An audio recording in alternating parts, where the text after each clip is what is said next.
It's the mother of all talk shows. It's the mother of all talk shows. It's the mother of all talk shows. Go get 'em, George.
Defenses are activated over Tehran, and there are reports that the Americans are again bombing the capital city of Iran.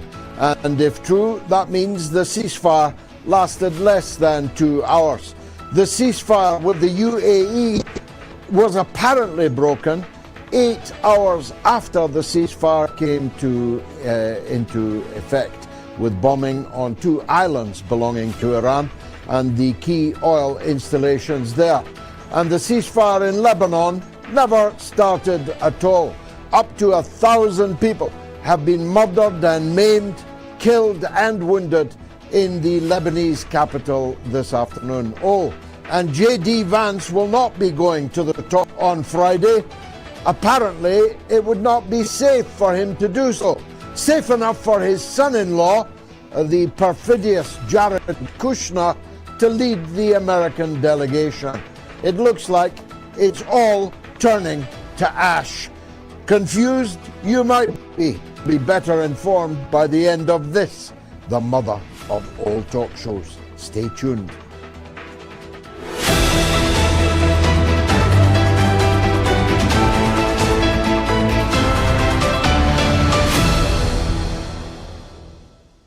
Well, what can you say about a day like this? I woke up this morning, the 10-point Iranian plan had been accepted by President Donald Trump as the basis for negotiation.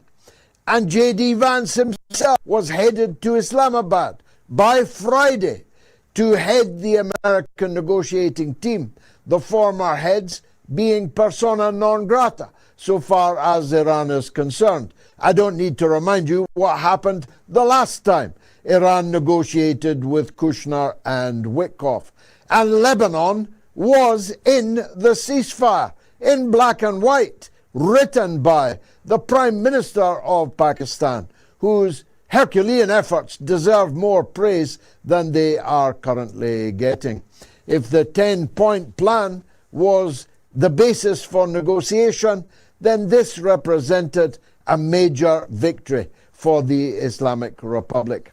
And I attended a conference in Moscow today addressed by the Iranian ambassador in exactly those terms. But by the time the sun has gone down, the whole thing appears to have gone to hell in a handcart. And just before coming on air, the air defenses above Tehran were engaged with what are said to be American bombers, meaning the ceasefire didn't even last 12 hours, never mind 14 days. And the whole negotiation in Islamabad is now thrown into the gravest possible doubt. I was asked in an interview with RT, the Russian television station, just half an hour ago before coming on the air here, if Iran had really won, as they were claiming.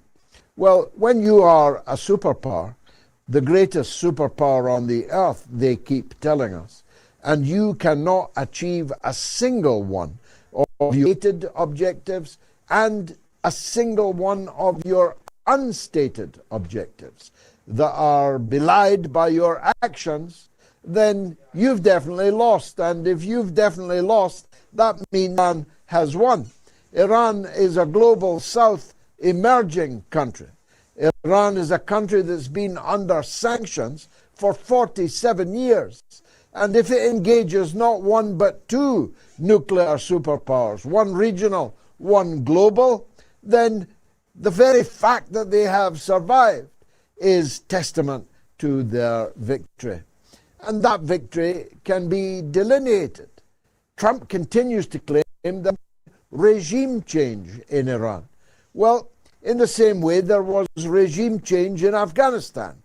They spent $1 trillion in years getting rid of the Taliban, only for the Taliban to return to power as the United States scuttled out of Kabul, out of Bagram Air Base like a thief in the night.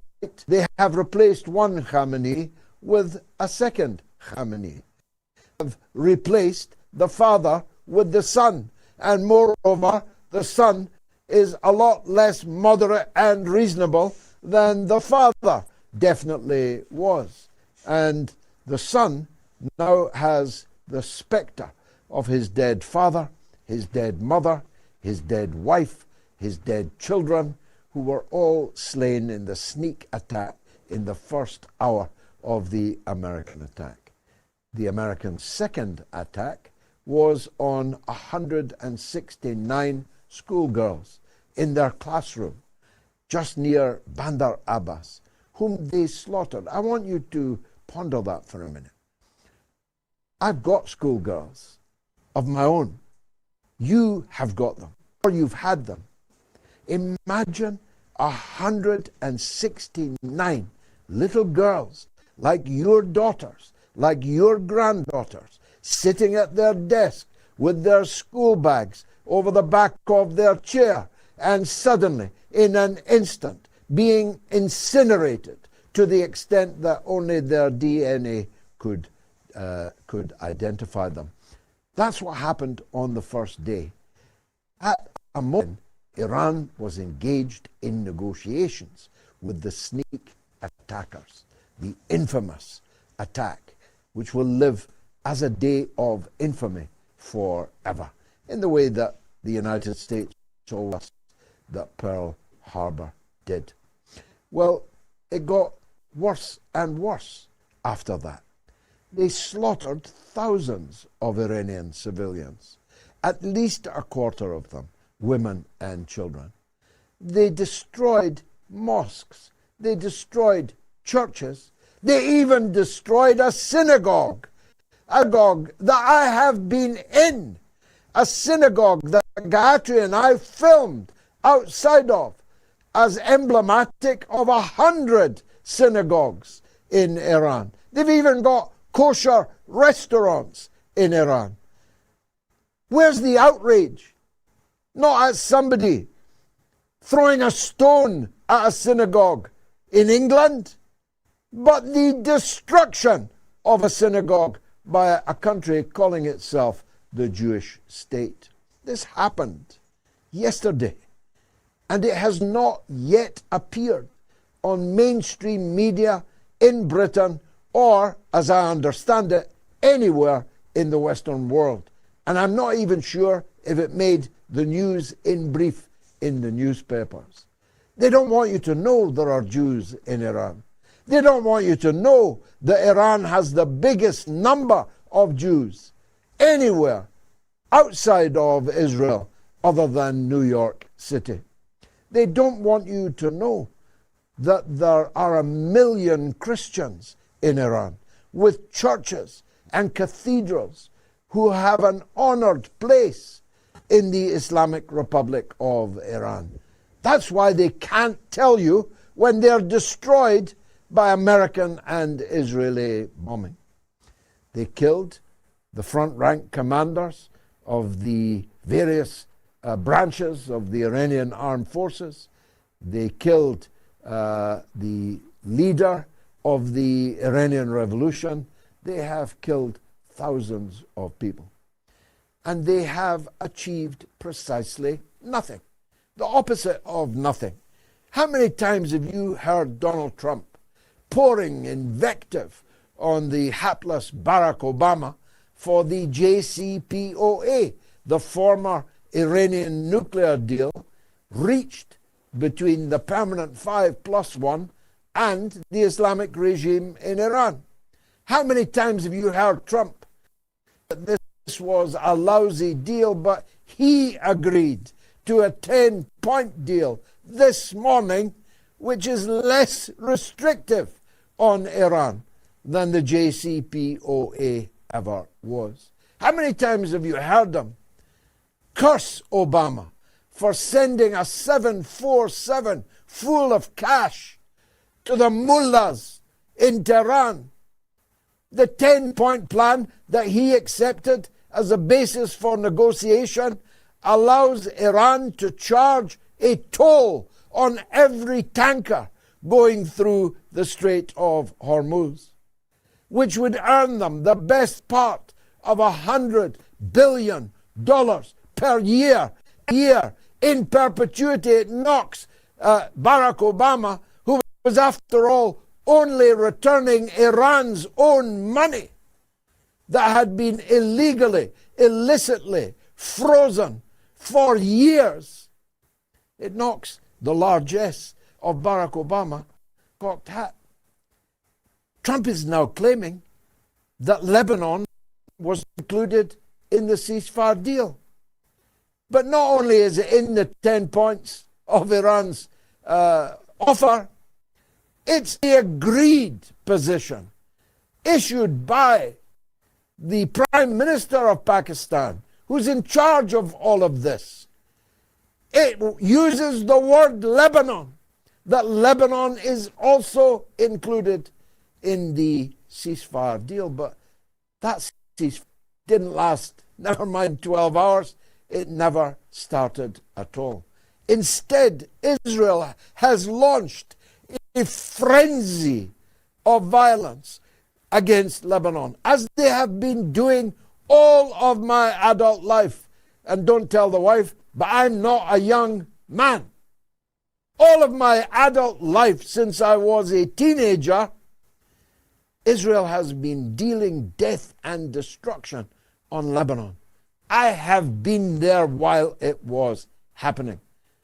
But I never saw anything like that took place today. They even bombed a funeral and destroyed the entire cemetery and everyone in it. They launched 100 missiles at the capital city, an Arab capital, Beirut, in 10 minutes. And at least 1,000 people now, as the death toll rises, as the toll of wounded rises, were killed or wounded, murdered or maimed in Beirut, not in the south of Lebanon, where the Lebanese resistance have fought them to a standstill. They can't fight man to man, neither in Gaza nor in the south of Lebanon. They have to have recourse to dealing death from the skies. They dare not continue their attempt to invade the south of Lebanon, conquer it, settle it, cut it off at the Litani River, truncate a very small country and make it even. They've given that up. Now it's bombs and missiles on high-rise buildings that are collapsing in front of our eyes, in front of the eyes of the Lebanese president, in front of the eyes of the Lebanese prime minister, in front of the Arab League. The Arab League? And nobody is saying or doing anything about it. Only little Macron has demanded a ceasefire in Lebanon. The British government view with concern what happened today in Lebanon. And then there's the UAE. I'm still wearing Sheikh Zayed's watch. I'm not speaking ill of them. But if, as reports suggest, they launched an aerial attack on it this morning, 8 hours after the ceasefire had come into force, and bombed 2 Iranian islands, bristling with oil wells and oil production and storage and distribution capacity, well, all out war between Iran and the UAE will now almost certainly commence. At whose instruction did the UAE attack Iran? Have they changed sides? They were an American satrapy, they now become an Israeli satrapy. Have they changed masters? Have they exchanged Netanyahu for Donald Trump? How can you explain several Mirage aircraft flying in the colors of the UAE attacking Iran when Donald Trump, at that stage, was still in a ceasefire with them? They're asking for the most serious trouble in the UAE. Now, where is all this heading? If you'd asked me this morning, I was exultant. If you ask me this evening, I cannot see how this is going to work. The Strait of Hormuz, according to reports, is closed again. The one thing that Trump was boasting about, that he had unblocked the Strait of Hormuz, which was never blocked before he began the war. I keep restating this point because it's comic opera. If you say you have achieved the unblocking of a maritime route that was never blocked to begin with until you went to war to unblock it, you are an idiot. If you say it, you're a bigger idiot. If you believe it, you're a bigger idiot. If you call yourself a journalist and you regurgitate it as news, as so many broadcasters are now doing. So if the Straits of Hormuz are now closed, what about the economic devastation that is coming our way? The physical price of oil yesterday was $144 per barrel. 144. Do you know, because I learned it at the Moscow Economic Forum today, this is precisely double the oil income in the Russian budget.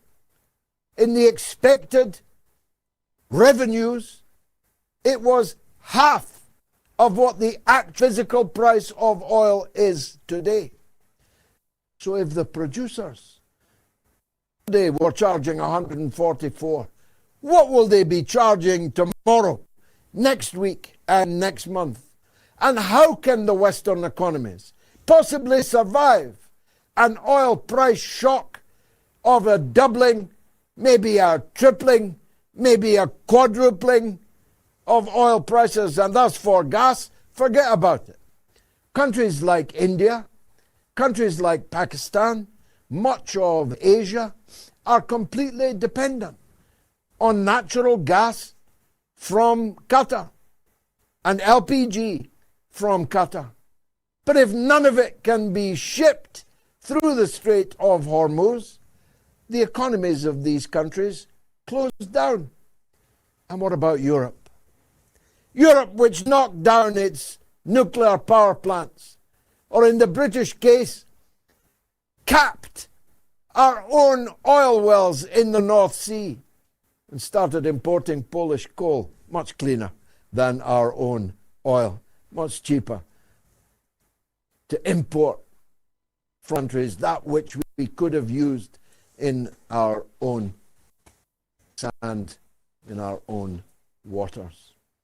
What about the Europe that collaborated in the destruction of the Nord Stream 2 pipeline, which cut off willfully all clean, cheap, reliable supplies of gas from Russia? How is the European economy going to survive this? So this is not just about Iran. It's not just about Iran and the USA. It's not just about Iran, the USA and Israel. Lebanon. It's not just about the Middle East. This is a global crisis, bigger than COVID, bigger than the 2008 crash, bigger than both of them put together. It is a hurricane headed your way that Donald Trump has deliberately created a crisis of unimaginable proportions. But we've got a guest who'll explain all of this to us, as he has been doing now for years. If only they'd listened to Professor Seyed Mohammad Marandi. Well, you're going to listen to him right after this quick break. It's the mother of all talk shows.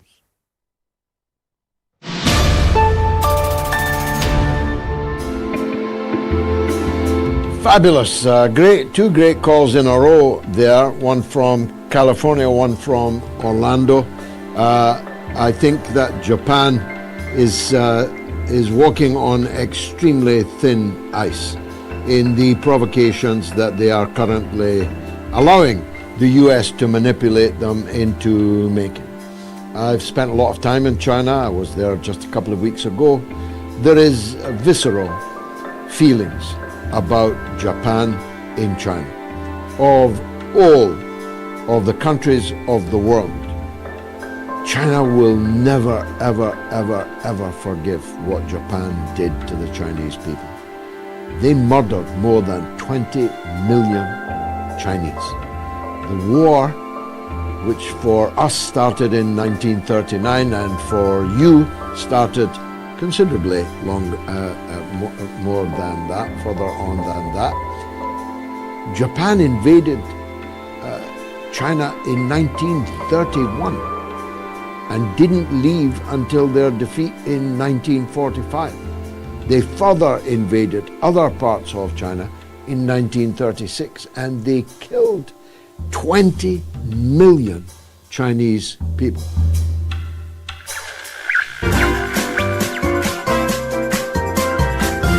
You are listening to the mother of all talk shows with George Galloway.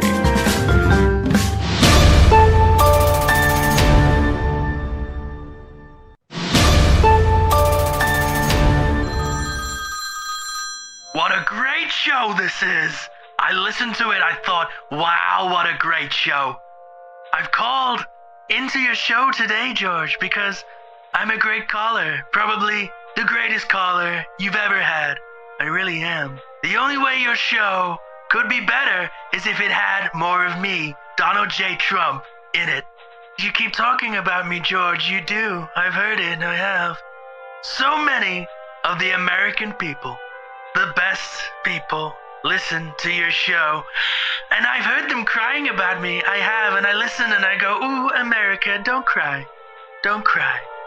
You need to be careful what you say about me, George. You don't want me to put a tariff on your show like I did with China. And then you'll come running for my help, just like little Zelensky. I know you will. I know these things. Make the mother of all talk shows great again. That's why we're here. That's what we're gonna do, George. We're gonna boost your ratings. Donald is gonna boost them bigly. I'm giving your show the Trump bump. You're welcome, George. Thank me. And remember, nobody talks like me. Nobody calls like me. And absolutely nobody ends a phone call like me. I'm hanging up now. Not because I finished, but because I won.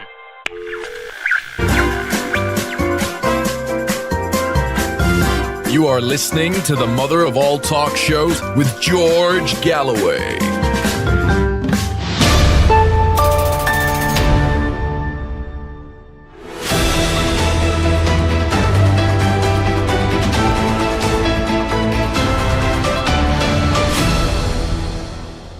Well, that segues brilliantly into tonight's poll. Is Donald Trump mentally unfit to be president of the USA? Yes or no? You can vote on my Telegram channel, t.me/George Galloway. You can vote on my X. You can vote on the YouTube community poll on the YouTube stream. If you're watching on the YouTube stream, don't forget to subscribe to this channel and give the thumbs up to say you enjoyed the show if you did. And if you are one of the advance guard, the creme de la creme, those who support the show on patreon.com/George Galloway, there's also a ballot box there.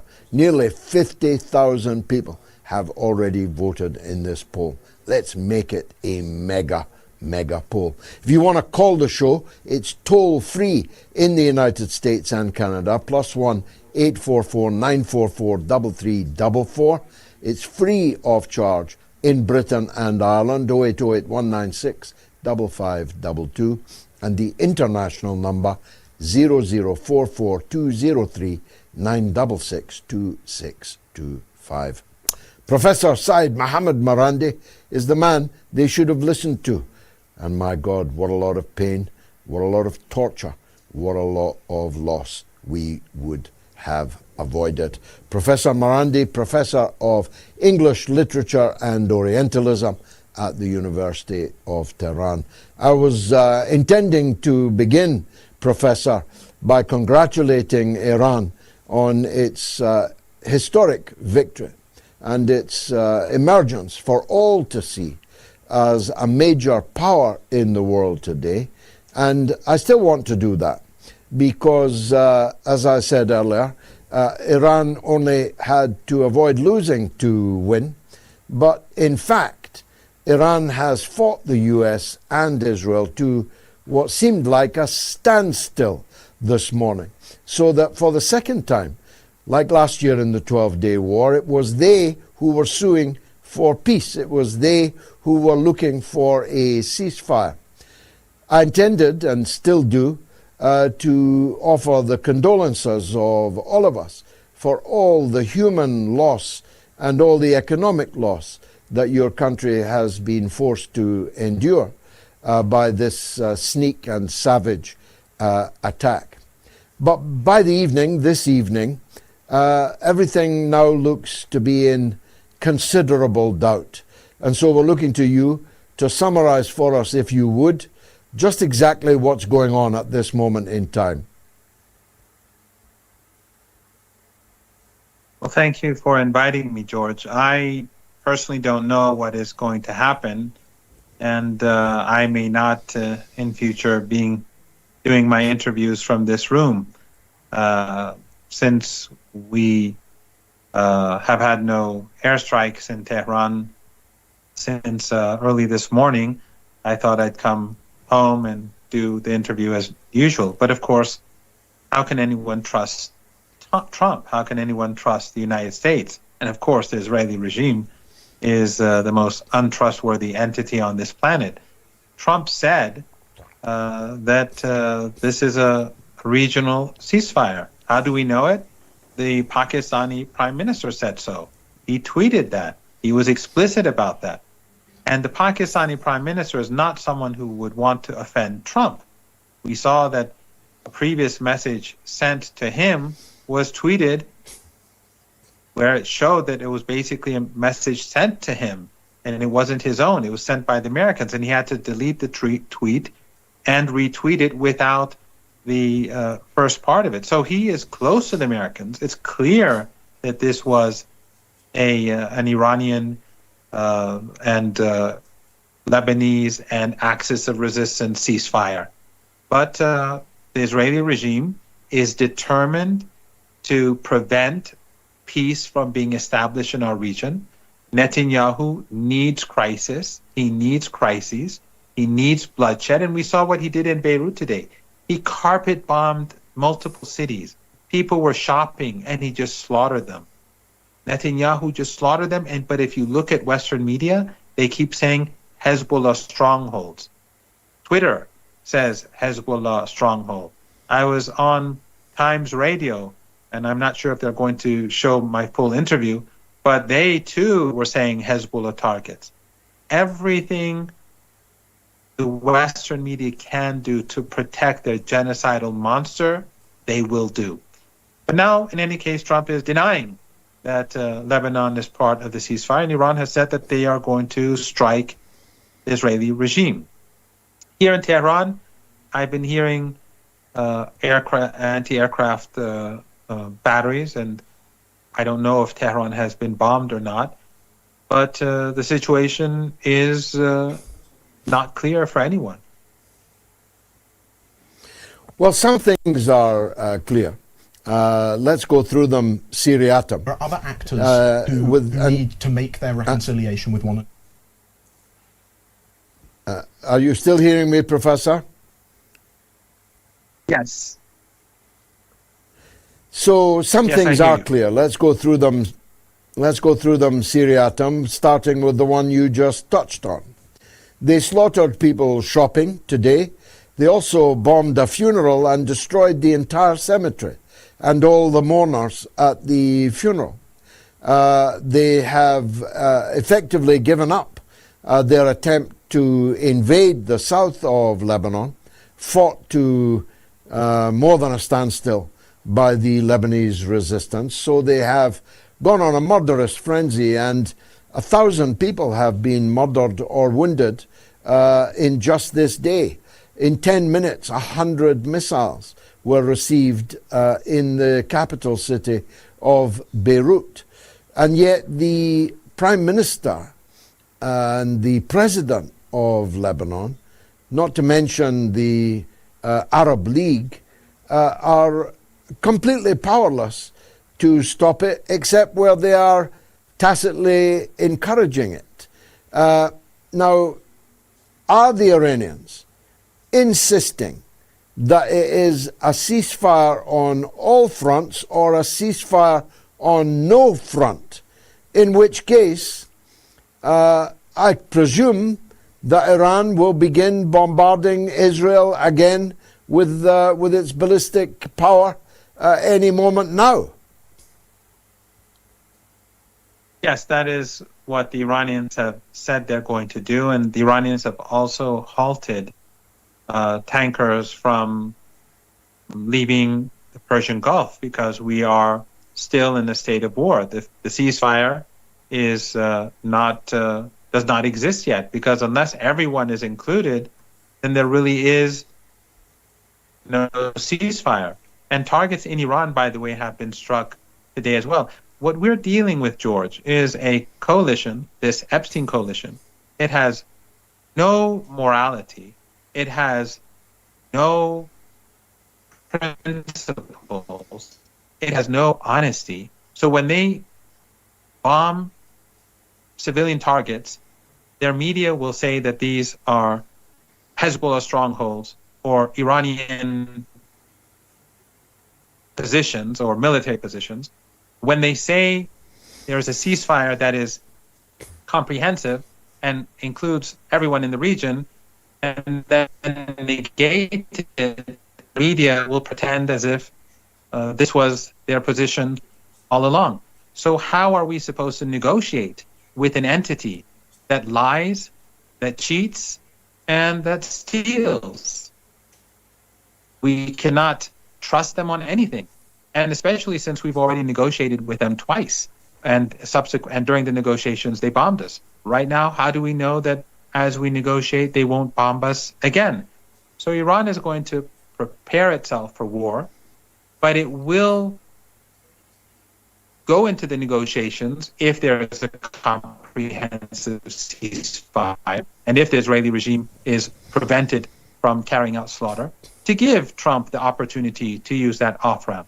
But Iran is not going to give any concessions with regards to its allies or with regards to its sovereignty.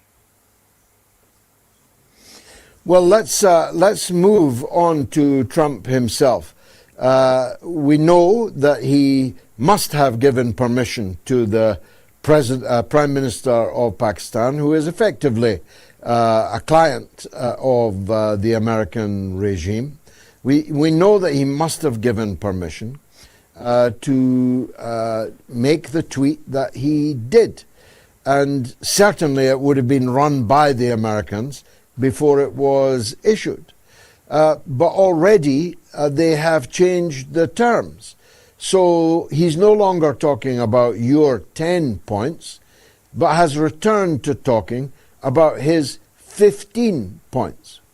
He has said that you can charge tolls, but then said that you and him will jointly collect the tolls. In other words, it's back to, I'll run the Strait of Hormuz with the Ayatollah. Me and the Ayatollah will control the Straits of Hormuz, which is a tempting enough prospect for ridicule, I must say. But the Americans are now changing their story by the hour. It's now 15 points, Trump's 15 points, not your 10 points. And above all, J.D. Vance will not, after all, be leading the American negotiating team, but the two perfidious deceivers, Witkoff and Kushner, who you were negotiating with before they advised Trump that he should now begin a war against you, having made a date to see you on Monday to continue the negotiations. Trump says it's not safe for J.D. Vance to go to Islamabad, but it is safe for his son-in-law to be sent to Islamabad, a man who doesn't even have a government position. So it looks to me like there will not be any negotiations in Islamabad, certainly not on Friday.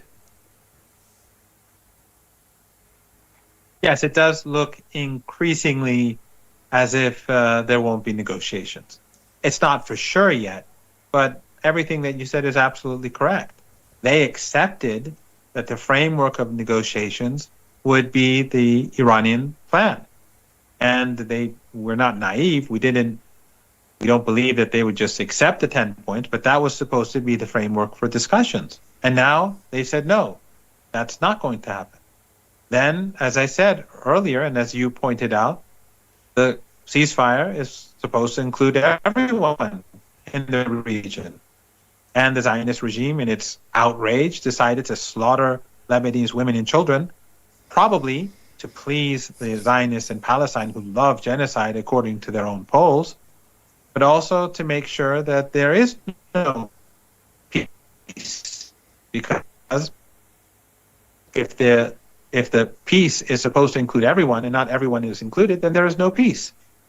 This is what we're dealing with, George. We're dealing with a deranged and genocidal president, but also we are dealing with a deranged and genocidal political regime in the United States. George, just think about it. Trump has for weeks now been saying that he will obliterate Iran. He has been saying more recently that he will send Iran to the Stone Age. And even more recently, he said that he is going to erase the civilization of Iran. Last night, that was supposed to happen. Have you seen any major Western journalists tweet about this and say this is outrageous? This man should be put on, he should go to jail. Have you seen any major headlines in The Guardian or the New York Times condemning him for threatening Iran on multiple occasions and to threaten to carry out the greatest genocide in human history by far. Have you seen the moral outrage of the Western Epstein-class controlled media? No. Why? Because they are no different than Trump. Trump's opponents dislike him. They attack him for the war, but not for moral reasons, because they correctly say that this is a stupid war, that it is hurting the United States, that it is destroying the empire, which it is destroying, and it is foolish. But they do not condemn Trump for attacking or threatening to slaughter Iranians. In fact, throughout this entire war, they've been trying to demonize Iran as much as possible to pave the way for war, to pave the way for more murder. Just like what we're seeing in Lebanon today. In the interview that I did for Times Radio, the host insisted that these were Hezbollah targets.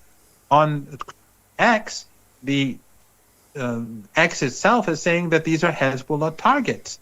So everyone is trying to justify these genocidal strikes, just like we saw in Gaza for 2.5 years. This is the state of the West.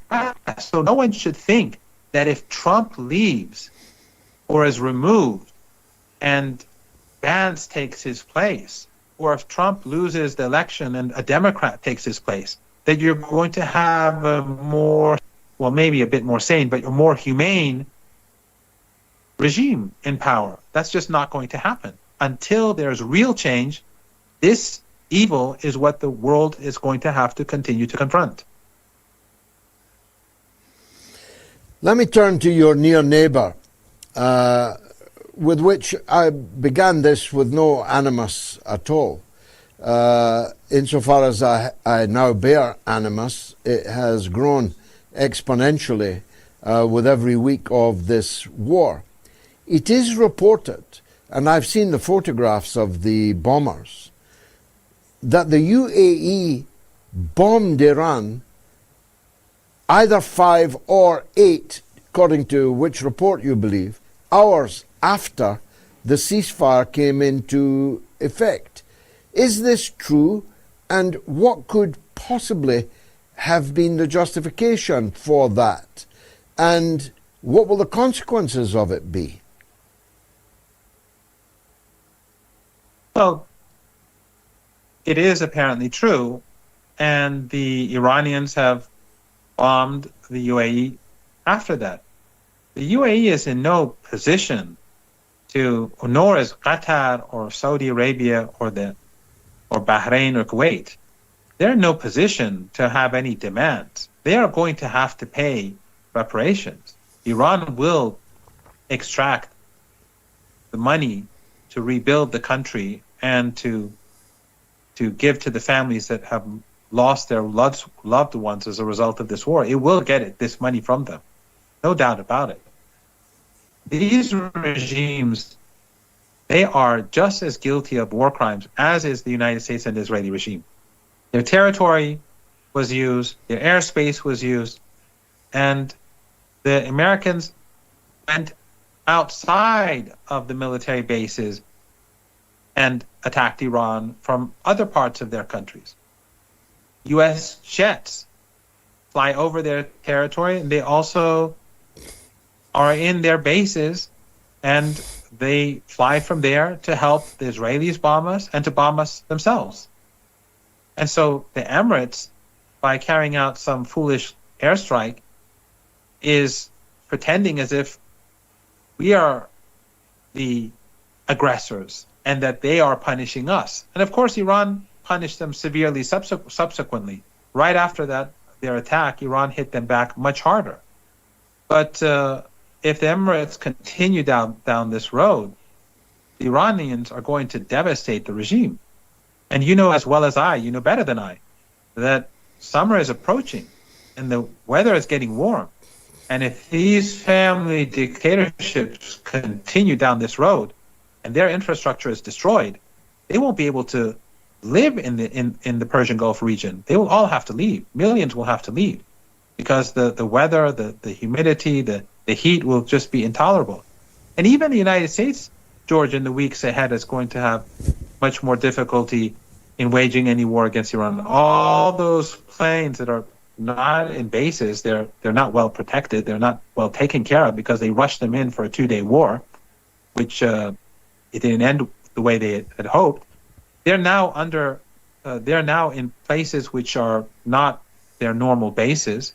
The heat is going to get much warmer and much more humid in some places.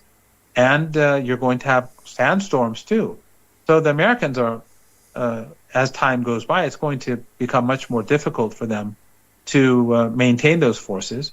And these regimes are betting, I guess, on the Americans supporting them. But in the weeks ahead, if there is any conflict, all of these countries, as I said earlier, will have to be evacuated. In any case, we're dealing with fools, arrogant fools. Their overlords have failed in a war against Iran, and now they send a couple of planes over Iran, expecting what? The Iranians to kneel before them? The Iranians refused to kneel before anyone. The axis of resistance refused to bow to anyone. The Hezbollah, in its defense of the children of Gaza, refused to bow to anyone.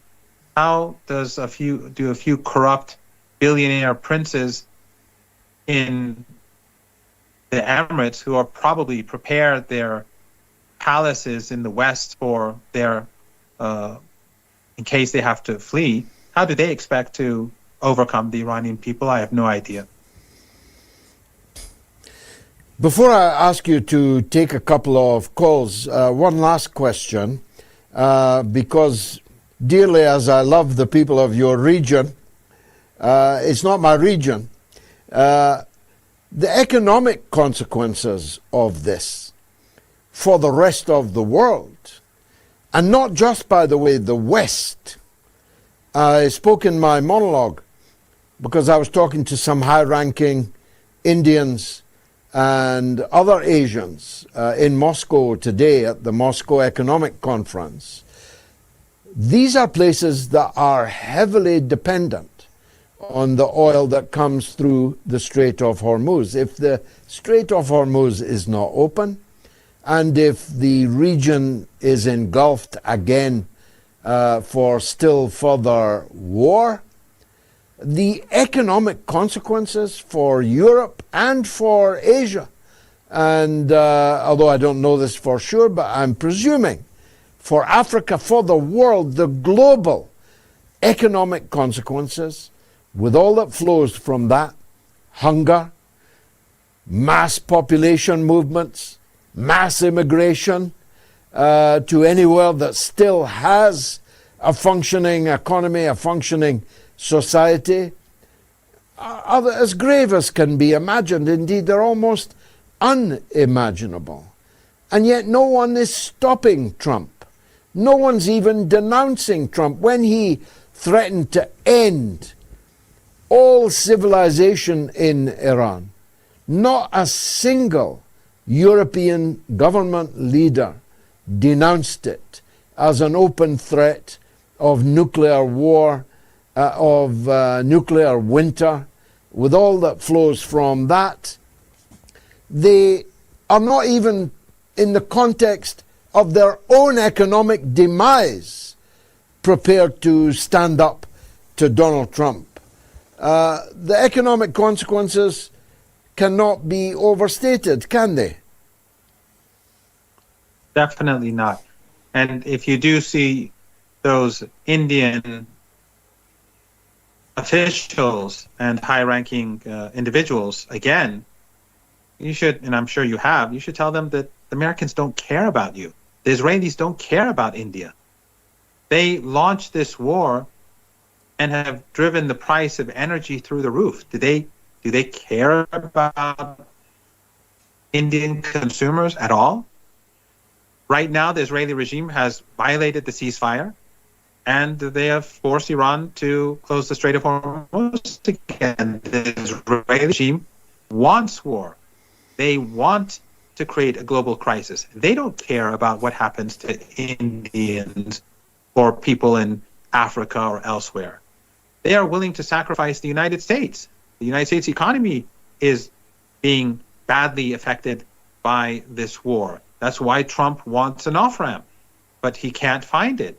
When it's provided to him, it's clear that the Israelis force him to change his position. He was saying something completely different hours ago. His government was saying something completely different hours ago, but under Zionist influence, he's saying something completely different now.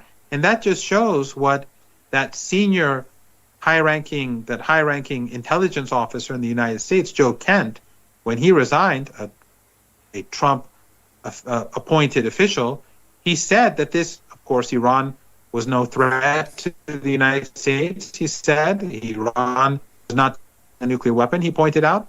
But then he said that this war is about Israel. It is about the Zionist lobby in the United States. They want this war. So you can be sure and certain that these are the people who want to violate the ceasefire and prevent peace from happening. These are the people who want the global economy to suffer more. They want individuals and consumers across the world to suffer more with their bloodthirsty attacks across the region. And you know, George, yesterday you visited a synagogue in Tehran. Yesterday they bombed one of the synagogues in Tehran and completely destroyed it. I don't know if it's the synagogue that you went to or it is one of the other synagogues. Yes. Why did the Israeli regime bomb a synagogue? Because they hate Jews. They hate Jews. If they're not Zionists, they hate them. And the Jews in Iran are not Zionists, so the Zionist regime bombs Jews. You think that a racist, ethno-supremacist, monstrous regime, genocidal regime like the Israeli regime, that when it bombs Jews in Tehran, do you think that they care about Indians or about Ugandans or about Argentinian citizens? Of course not. Now let's take some calls, if you will, because calls are flooding in to hear your replies. Mustafa is in Nigeria, and he has a question about the ceasefire. So if you will bear with me, Professor, let's hear from Mustafa in Nigeria. Go ahead, Mustafa. Thank you so much, sir. Good evening to you all.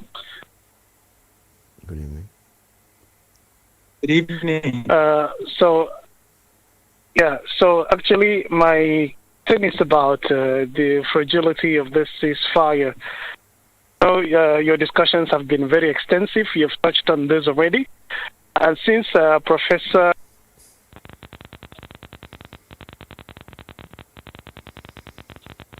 We appear to have lost touch with Mustafa. We'll try and get back to him. Let me George, go I just have one on question. to some... Yes, go ahead. If I'm a co-host, will I be hired by Moats or the mother of all talk shows, or is this just a one-off? We'll always look after you, Professor, as you know. Let's take Samiha in London on the subject of Lebanon. Ms. Samiha, welcome. Hello, good evening to you both. Thank you so much for having me on your show. Much respect for you both. It's the first time I do something like this. Yeah. Okay. So, I was born in Lebanon in 1972, and something that you said earlier, George, struck me very hard in my heart. Are you hearing me? Are we? Yes, very clearly. Yes. Very good line. Okay. Go ahead. Oh, okay. So, yes, so as I said, I was born in Lebanon in 1972. Luckily, my father was clever enough and bought a house in London and moved us straight out of Lebanon. Well, I was 3.5 when we left. I'll never forget the noise of of everything, of the war.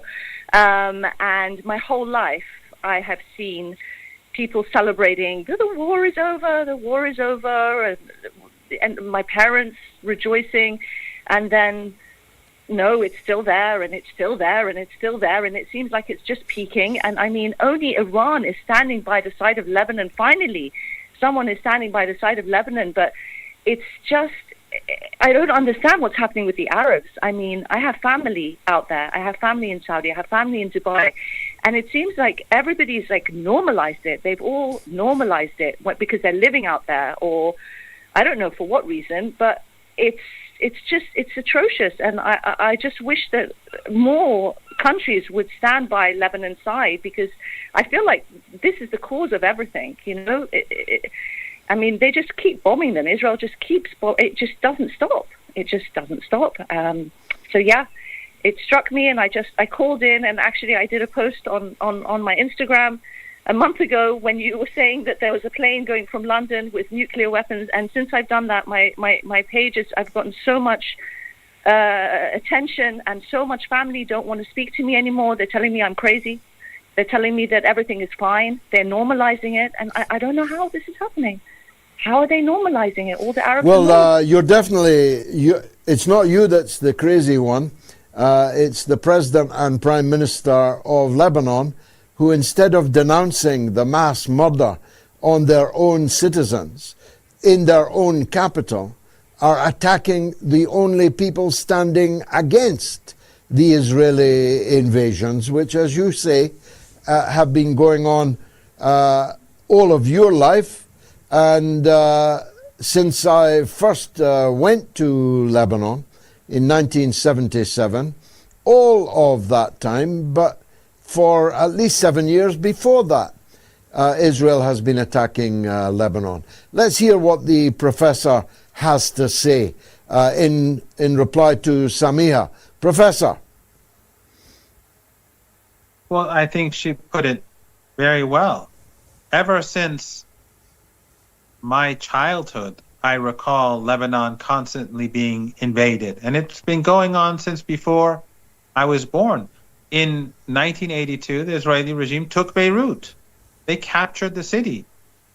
And this very same prime minister and president who were imposed on Lebanon by the United States, these very same people who today are denouncing Hezbollah don't seem to recall that it was Hezbollah that pushed the Israeli regime out of Beirut. It was Hezbollah that subsequently pushed it out of southern Lebanon, and in the year 2000 forced it out of the country.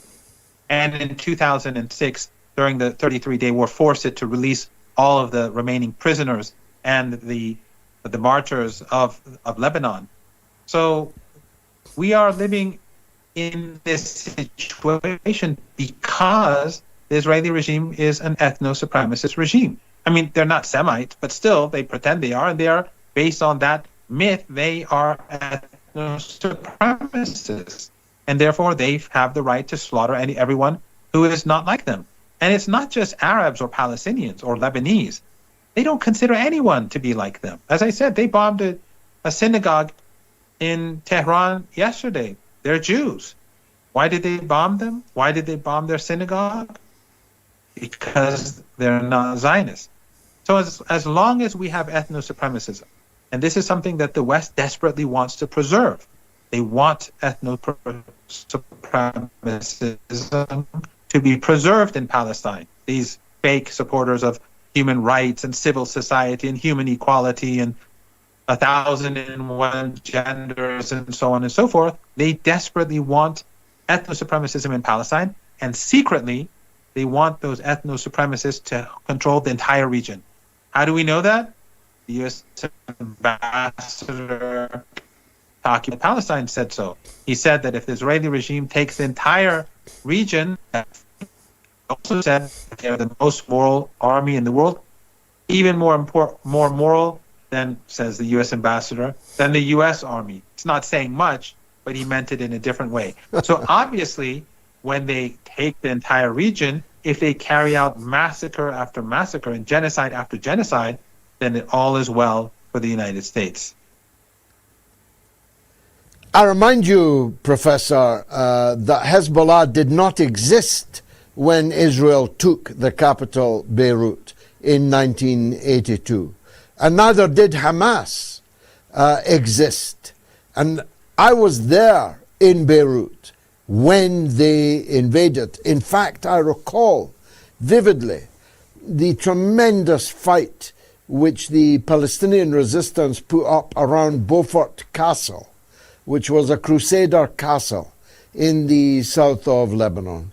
And lo and behold, Hezbollah have just given the Israeli invaders a bloody good hiding. Where?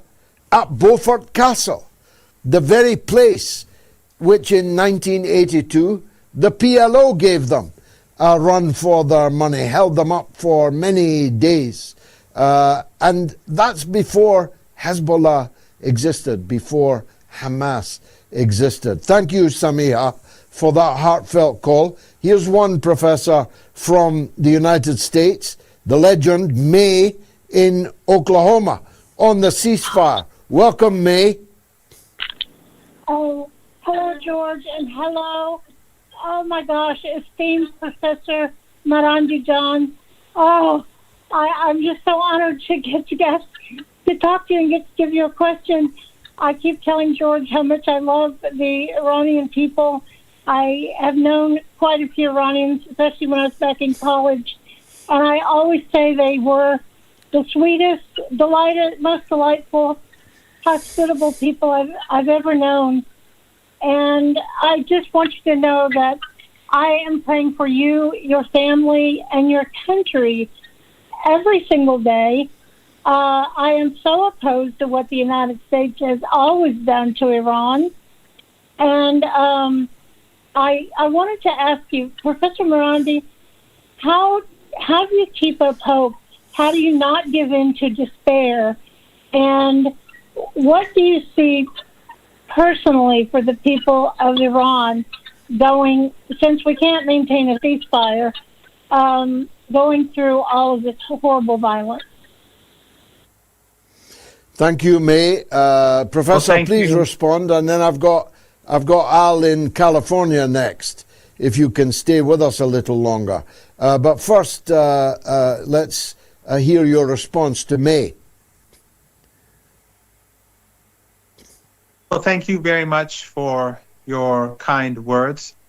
I think that many people have been heroic during the last 2.5 years. Probably the most heroic of all are the Lebanese, because they have sacrificed so much for the people of Gaza. And they have been abused by so many people. Factions in Lebanon affiliated to the West that are basically collaborators. They stabbed them in the back. And then Takfiri groups funded by Qatar and Erdogan and the Emirates, who have probably constantly attacked them and spread disinformation, try to diminish or hide the extraordinary sacrifices that they've made for the people of Palestine over the years. The Hezbollah and the resistance could have cut a deal with the Israelis decades ago, but they refused to leave the Palestinian people, to relinquish them. And the same is true with so many people in Iran and in Yemen, and now in so many in Iraq. I have faith in God, and I have faith in the decency of human beings. And I think that while there is great evil in this world, we have to create awareness. And it doesn't matter if we succeed or not in creating awareness, but if we do, so much the better. And if awareness is created and change is brought about, and we don't have to see change, but if we do, so much the better. If change is brought about, then we will be living in a better world, or at least we're making the world more difficult for evil. Those who bomb synagogues in the name of Zionism, those who bomb children in Beirut in the name of defending, those who carry out genocide in Gaza in the name of Judaism. These people and their backers in the West who support racism and ethno-supremacism, the more we stand up against them, the more they feel insecure. the more they feel vulnerable. And that is itself an achievement, even if we do not succeed, and we will. I may not live to see that day, but that day will come. But even if we don't live, or someone like me does not live to see that day, the struggle in itself, I think, is extraordinarily valuable. So those who support the Palestinian cause, those who support the Lebanese, those who support the axis of resistance, wherever they may be in the world, they should never despair. Their responsibility is to do what is right. And if they do what is right, even if it does not achieve results, even if people are not woken up from their slumber, and even if no change is brought about, they're doing the right thing, and they should be at ease with themselves. They're all heroes, whether they're in southern Lebanon resisting, whether they're in Beirut being bombed, or whether they're in some far-off place doing what they can to support the marginalized, the oppressed, and the abused. Well, I'll tell you what, Professor, don't imagine that the world population is not on the move. It's on the move in terms of its consciousness to a remarkable degree. You're an example of it. The first time you came on this show, hardly anyone knew you in the West. And in most of the global South, you were a star academic in Iran, to be sure. But you are now a truly global figure whose words are waited on anxiously, whose fate is prayed for anxiously. Mr. IRGC, your foreign minister, another graduate of a fine English university, I add, is now, he's taken over from Mr. Lavrov as the world's favorite diplomat. And I told you about the Moscow Economic Forum today. The Iranian ambassador, a magnificent man, magnificent to look at, magnificent to hear, and magnificent in what he had to say, was cheered to the echo by a polite academic and business audience in Moscow today.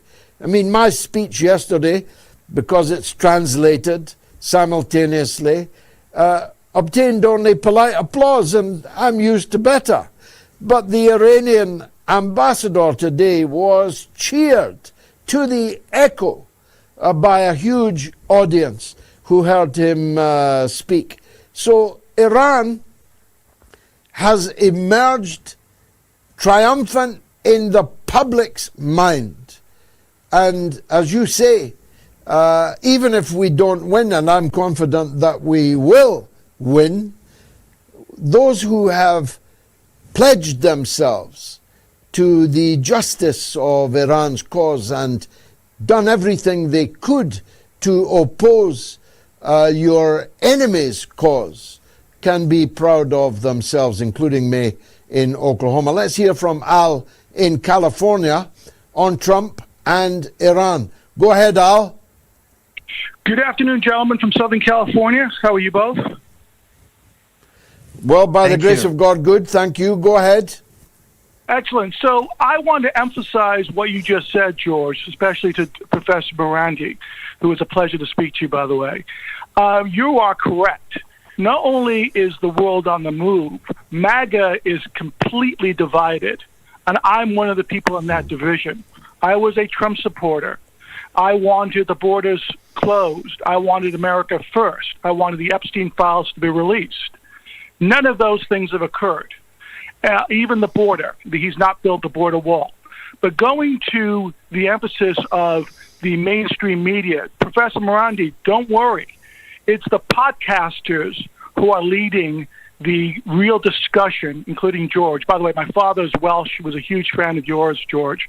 And the podcasters, we're talking about Megyn Kelly, we're talking about Tucker Carlson, we're talking about Joe Rogan, have all walked away from Trump, including myself. And it's so many friends of mine who walked away. This is a serious issue. There will be an off-ramp, gentlemen, but the off-ramp is going to be his ego, Trump's ego. Our economy is in despair. This will continue to happen. And by the way, the three major sovereign funds in the Middle East, they're going to walk away probably from a Warner Brothers deal because the Ellisons are relying on other people's money. You can't expect an unstable Middle East to continue to finance things in the West. He's overreacted. He's overstated, and above all, someone's pulling his strings. And there's an unholy alliance between Trump and our American government, AIPAC, Epstein, and, of course, Bibi. And I don't know where we start with that, because I just feel that it's just like the JFK assassination. We're not going to ever know the truth. Al, brilliant call, and I'll ask you to respond to it and then test your patience, Professor, with just one more call from France. But a response to Al first, please. Well, George, I thank him for the call, and I agree completely. The whole MAGA movement is completely divided. It's falling apart, and it's because Trump has lied, and he's done the exact opposite of what he's promised to his base. And only those who are fanatically supportive of him and a part of the cult, they still remain with him. But as the economy deteriorates, I have a strong feeling that many of them will begin to walk away too. I would just, as in general, for greater awareness among Americans, and I've said this elsewhere, there's a good book on Iran. I don't agree with everything in it. There are very few good books on Iran, but there's a good book on Iran called Going to Tehran that is written by Flint and Hillary Leverett, who were both in the Republican White House under George W. Bush. And Flint Leverett, who is the head of the Middle East under Condoleezza Rice, he resigned over the Iraq War. So there's strong similarities between him and George in the way they reacted to that aggression. He resigned, and he and his wife Hillary, he's Catholic, she's Jewish, they are very principled people. They wrote a book on Iran. And two very well-informed people who worked in the corridors of power under Condoleezza Rice, of all people. They wrote this book, Going to Tehran, and basically they dealt with many of the myths about Iran. The book is a bit old, but it's very much worth reading. Again, there's things in it that I don't agree with, but very fairly written. And if U.S. analysts had read the book, and instead of trashing these two people, Democratic, Republican, think tankers, they all attacked them. Why? Because they were saying we have to come to terms with Iran. Instead, what did the United States do? It went and listened to the Zionists and the neocons, which are more or less the same. And where are we today? Where is the world today? The economy is going from bad to worse, and it's going downhill very fast. And with what the Israeli regime is doing now, it's going to get much worse. I think the way things are moving forward now, we're going to have global economic depression, worse than 1929. But I agree completely with what you say. This is not sustainable, and Trump is bringing about his own downfall. Yes, and as I said, if I can ask you to take just one more call, it's from our legend, Erobos, in New York. Erobos, welcome. Fidelitas felicitations and salubrious salutations to the great Professor Marandi and Clan Galloway. You know, more power, life, and love to the people of Iran, because it's a civilizational battle and they're fighting for all of us. I've been following your Telegram channel ever since I've become aware of it, and I've been learning a lot in terms of granular details that I did not know before. And, you know, there was a lot of forgiveness, as I know it's in your culture and your religious ideology to do so.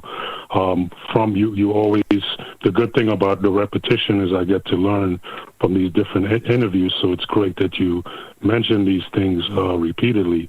There was forgiveness for the 8-year war and the surrounding, these family Arab Gulf gas and oil dictatorships, these hashtag Fagad, as I call them. You forgive them. During the last 2 episodes, they've basically been co-defendants in all the attacks in Iran, and Iran has always forgiven them. And what I know from my own personal experience is when you forgive these people, they become worse. Forgiveness does not make them better. And now Iran has, always taken the moral high ground, is constantly attacked, because where you stop, in your philosophy and your ideology, where you stop and draw a red line and say, well, okay, we're not going to kill their children, we're not going to blow up their institutions. The enemy starts from there because they know how far you're willing to go. So my question to you is, is there sort of like a revamping or renewal, like with the fatwa against nuclear weapons and things like this? Because this has to be brought to an end. And I don't know how many Iranians have to die in order for this to happen, but this is just my perspective, and I thank you for taking my question. And I thank you for posing it. Professor, I suppose last words from you. I'd say your check was in the post, but in Moscow you can't write checks, and in Iran you can't cash them. So there's not much point. I'll give you one of my books the next time I see you. But a final response, please, to our legend in New York, Robos. Well, just being on your show, George, is a great honor, and I'm indebted to you. I would basically say that I think my hope is that we always make a distinction between civilians and the military, and we've always done that. And in this war, the Iranian missiles have targeted the infrastructure of the regime that is the equivalent to the infrastructure of ours that they targeted. But we don't target synagogues. We don't target schools. There's no school on the other side of the Persian Gulf or in occupied Palestine where you have 268 or 65, I don't remember, little girls slaughtered, and a couple of dozen of their teachers and school staff slaughtered with them. And of course, no one has ever apologized for it. Just as when we were on the receiving end of German chemical weapons given to Saddam Hussein, no one has ever apologized to us in the West. These Arab family dictatorships, though, you're right, Iran forgave them after they supported Saddam Hussein in the 8-year war and helped slaughter so many Iranians. And after they assisted the Americans and the Israelis during the 12-day war, and also after they assisted ISIS and Al-Qaeda in a project by the Americans and the Israelis to undermine the resistance against the Israeli regime in Syria and in Iraq. After all that, Iran still had good relations. Look at Qatar. When the Saudis and the Emiratis turned against them, they turned to Iran. If it wasn't for Iran, Qatar would have fallen. But they never changed their ways. This time around, though, it's going to be different. Not that we're going to target their civilians like they allowed the Americans to do to us, but we will no longer allow them to be a platform for aggression. And they will have to pay financially for all the damage that they did to the Iranian people. And they will no longer be allowed to be allies of the Israeli regime. The Persian Gulf region has changed, and it has changed permanently. And it's not without reason that Arabs across West Asia and North Africa were cheering on the resistance, even as missiles were striking these regimes. Because they all know that they're collaborators and that they are with the Americans and the Israelis, which is very sad. With all the wealth that they have, they could have made a big difference for the Palestinian people, and they could have changed through creating awareness in the West, something that we discussed earlier. they could have created awareness in the West to wake people up years ago about what the true meaning of Zionism is. But they chose to do the exact opposite. But in any case, we are in tough times. These are dark days, and I've said this many times before, and they will continue to be dark. I don't see things changing for the better soon, but people are waking up, as you rightly pointed out. People, as you said, they are very different now than what they were even a year ago. So I'm very optimistic, and the road ahead is difficult. But our responsibility is to do what is right. Getting good results would be nice, but even if we get no results, it doesn't matter if George Galloway has 100 million followers, and let's say Marandi has 1,000 followers, but someone else has no followers. It's what you do that's important, not how effective you are. It's the struggle that's important. If you attempt to change a single person, but you really try, to no avail, you've done what you're supposed to do. Your work is equal to whatever I'm doing, and probably much more important. So it's not the numbers, it's the intention. In the results, it's your intention. So those who struggle to do what's right, whether they have success or not, and I see success, but even if they have no success, they should feel fully at ease with themselves because they're doing the right thing. Amen. And God knows it and sees everything and everyone.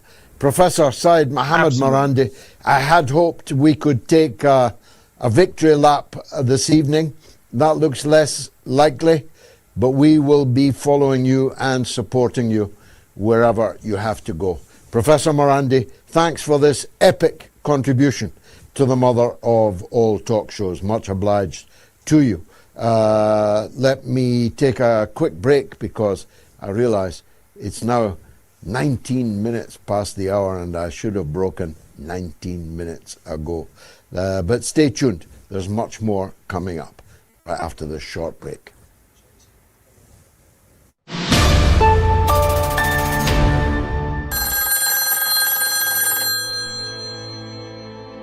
Let's go to our old friend Declan in Dublin, who's online too. Go ahead, Declan.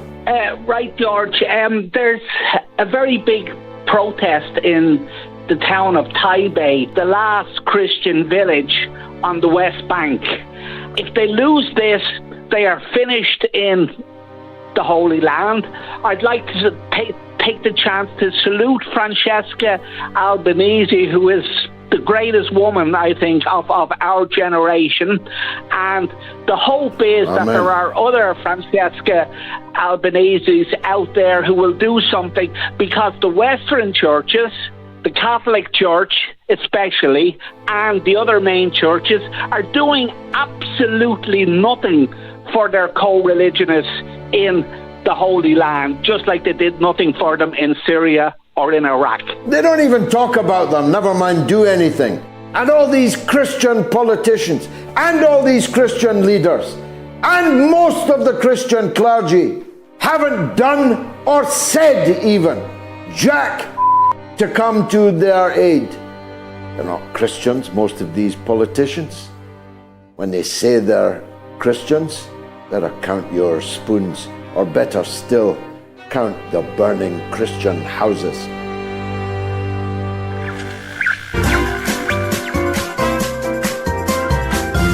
You are listening to the mother of all talk shows with George Galloway.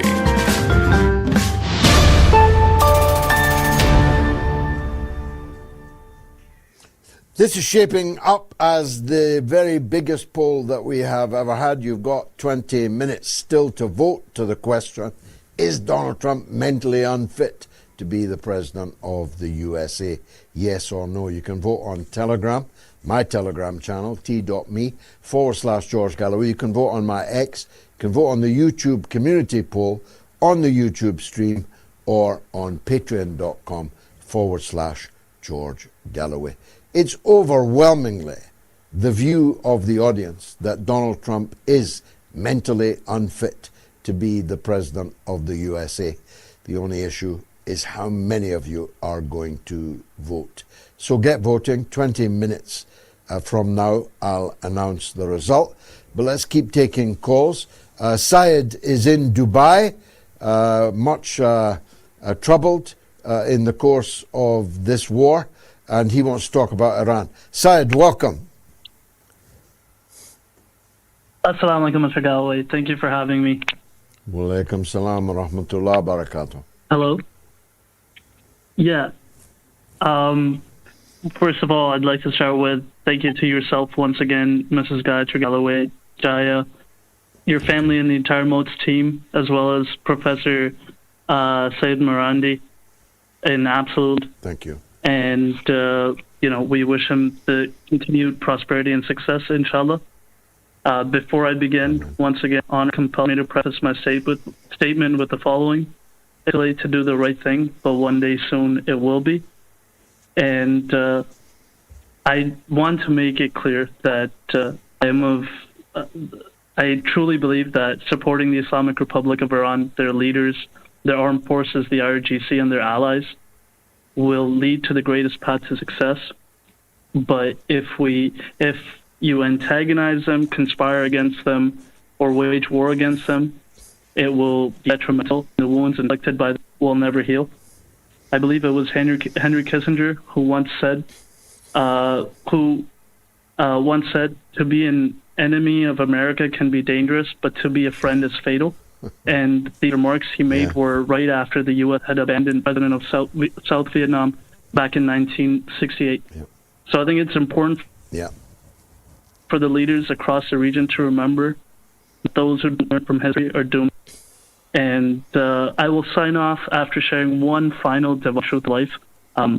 It's said by Ali ibn Abi Talib, Imam Ali, and it goes something along the lines of, fear the one who is weak when he is under the banner of justice more than you fear the one who is strong when he is under the banner of injustice. For surely help will come to the former from where he does not expect, and the wound inflicted by him will never heal. That is all. Yeah.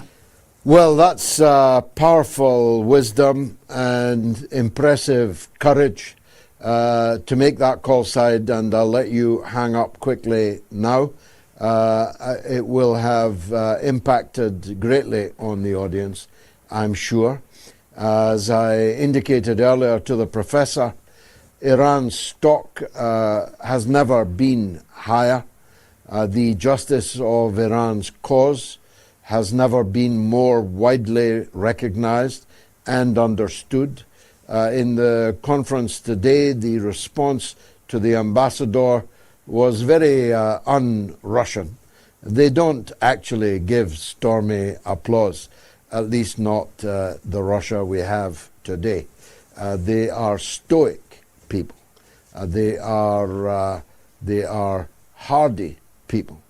They are people who don't let their emotions get ahead of their minds.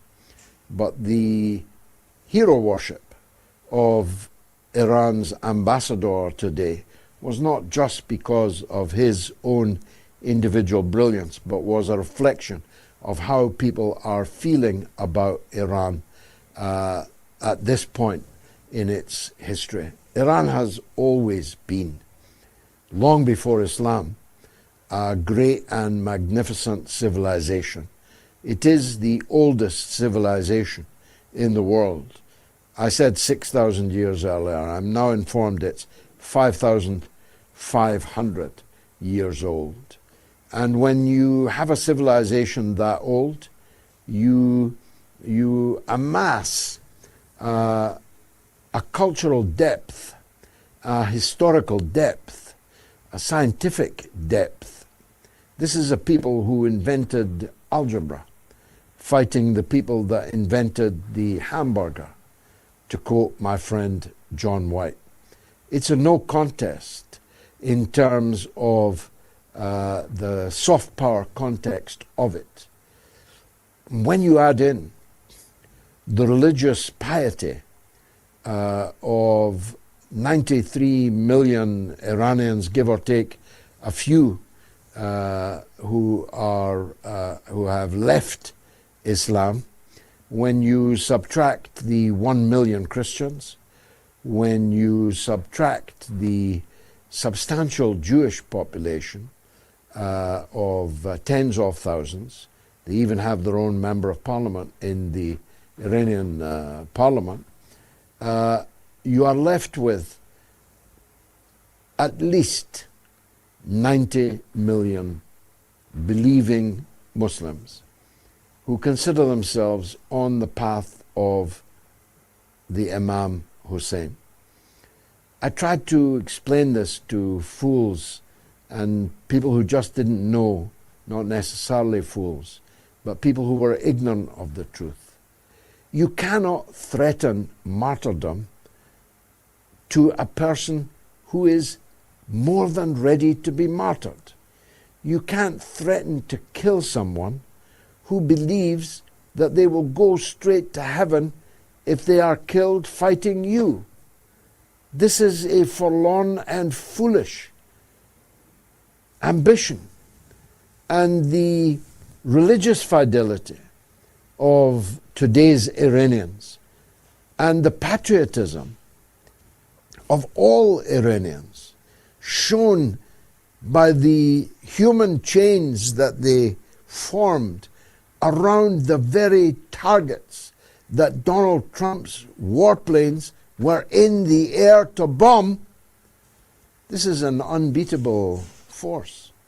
And when you factor in, if you believe in these things, the prayers of billions of people around the world who want Iran to prevail upon the satanic, degenerate Epstein coalition, I happen to think it's an unbeatable combination. But whether I'm right or whether I'm wrong, as the professor 3 times said, whether I'm right or whether I'm wrong, I am clear in my conscience that it's my duty to do what I can to bring about an Iranian victory and an American defeat, an Israeli defeat. I believe it's my duty as a believer to do everything that I can. And if I succeed, so much the better. If I fail, at least I'll be able to say on the judgment day that I did everything that I could. And the same, of course, is true for you, Syed, in Dubai. Now, I'm derelict in my duty. A big shout out to some of tonight's top supporters who've been generously backing Moats on the website. The redoubtable, irreplaceable George J. Ashkar Jr. again, Vicky Sherwood, Andrew Tarr, James Glass, another of our weekly donors, and finally, last but not at all least, Alistair Hayes. If you want to support the program, go to moats.tv and press the Donate Now button anywhere on the site. Give what you can in any currency, either as a one-off or as a recurring donor. They'll all be greatly appreciated. Ghani is in Belgium, wants to talk about Iran.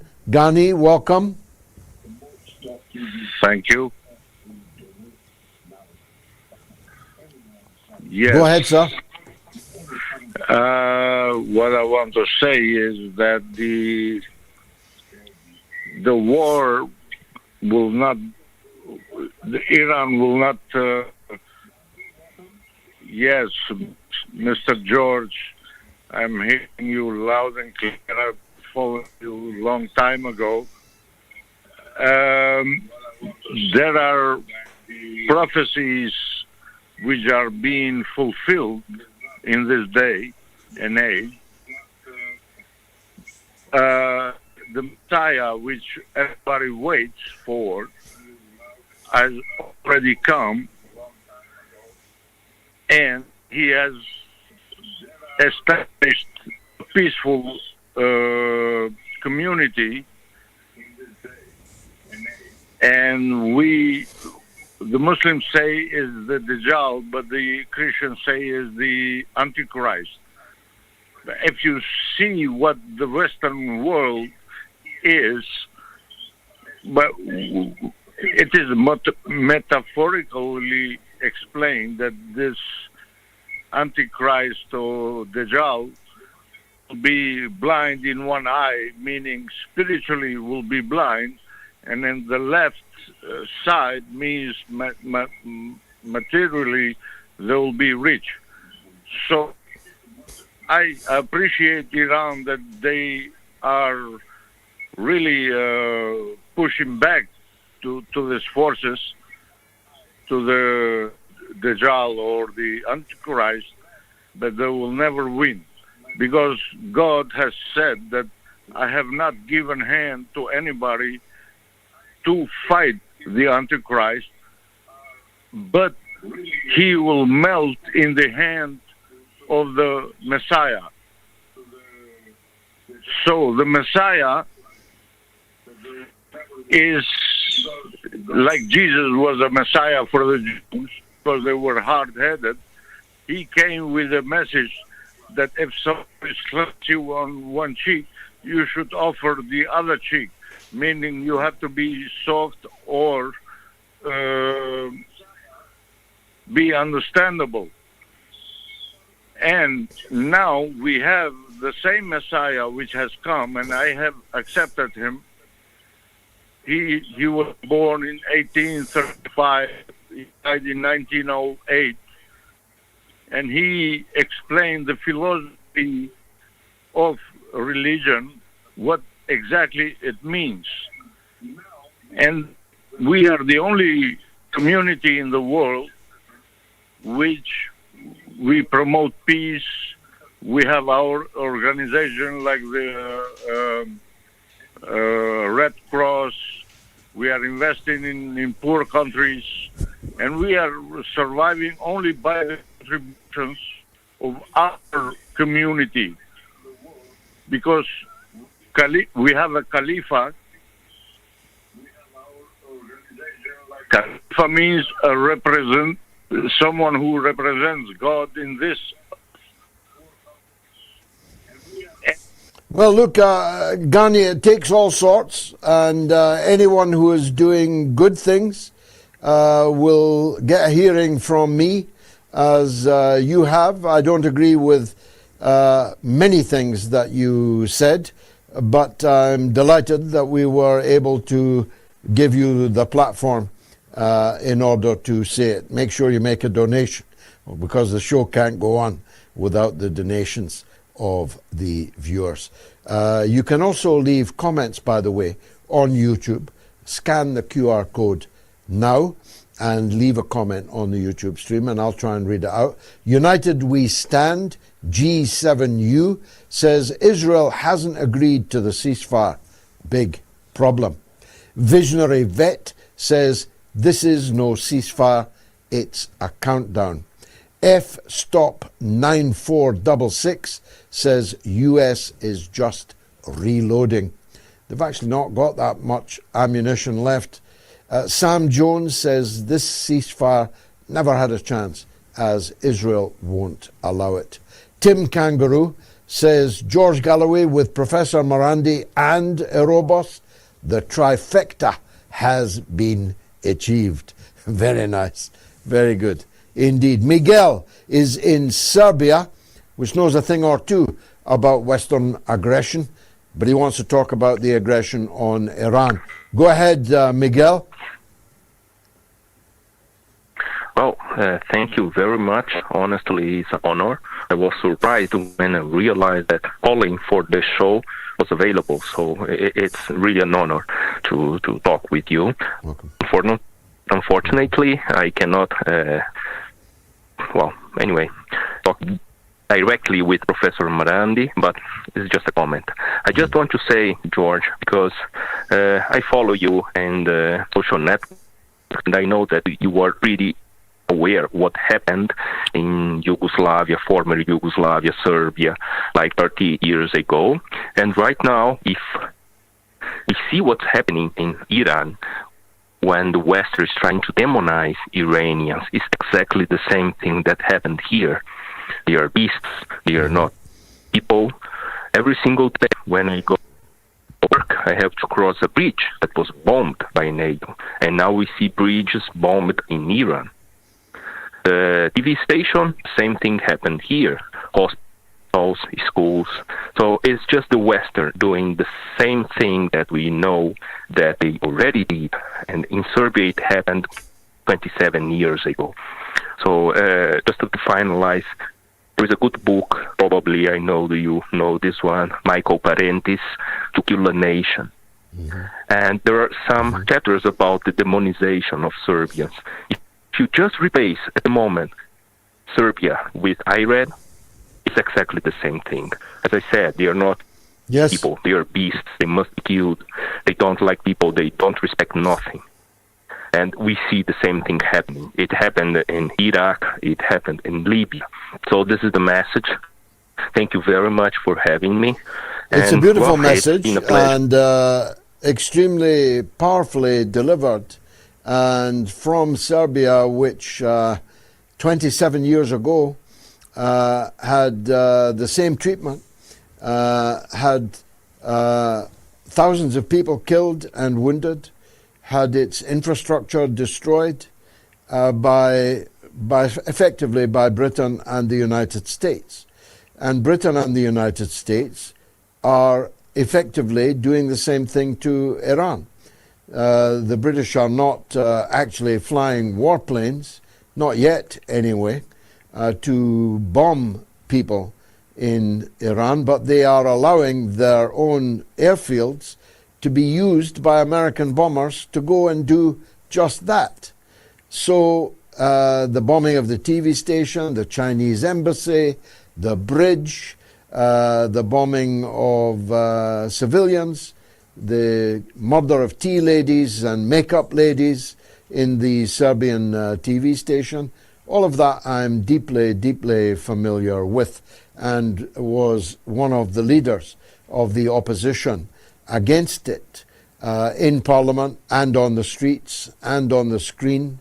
It's one of the things I'm most proud of in my long political life.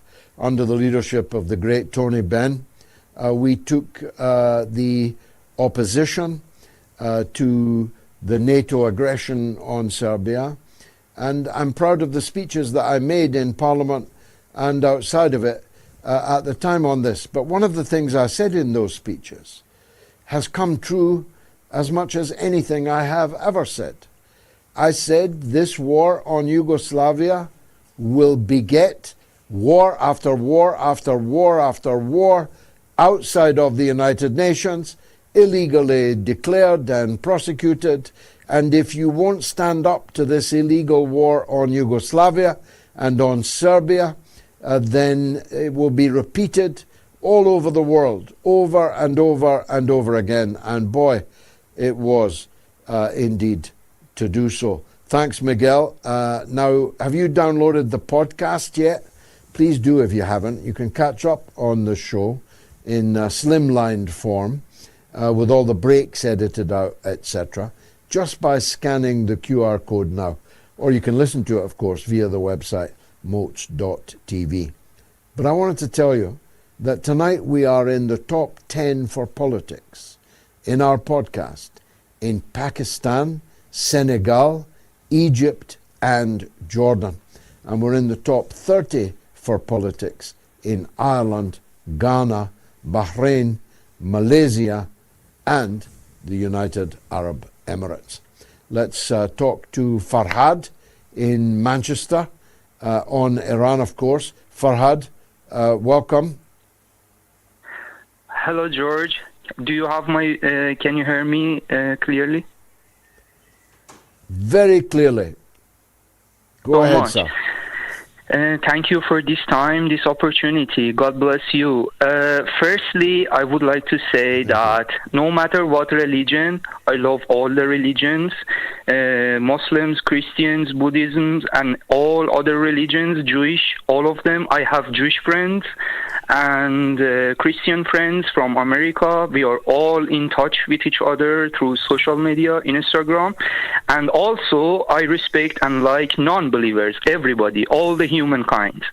Secondly, I would like to start saying I highly appreciate what you are doing to wake up the world's people, as well as saying I really like the system of your show, which is giving a chance, an opportunity to make other people's voices be heard.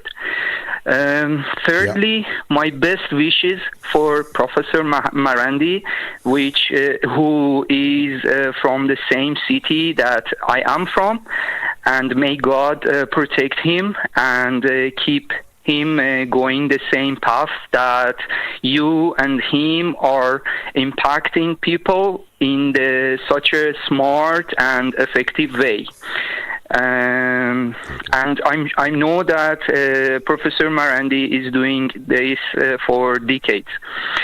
First, I want to tell you a thing about back on the time I studied my bachelor's in University of Yazd, where I was staying in a dormitory, and every night after we done our homeworks and assignments, we may had some time before going for dinner, because we had a very large university and dormitory there, and one of the things they provided was they were providing dinner for the students.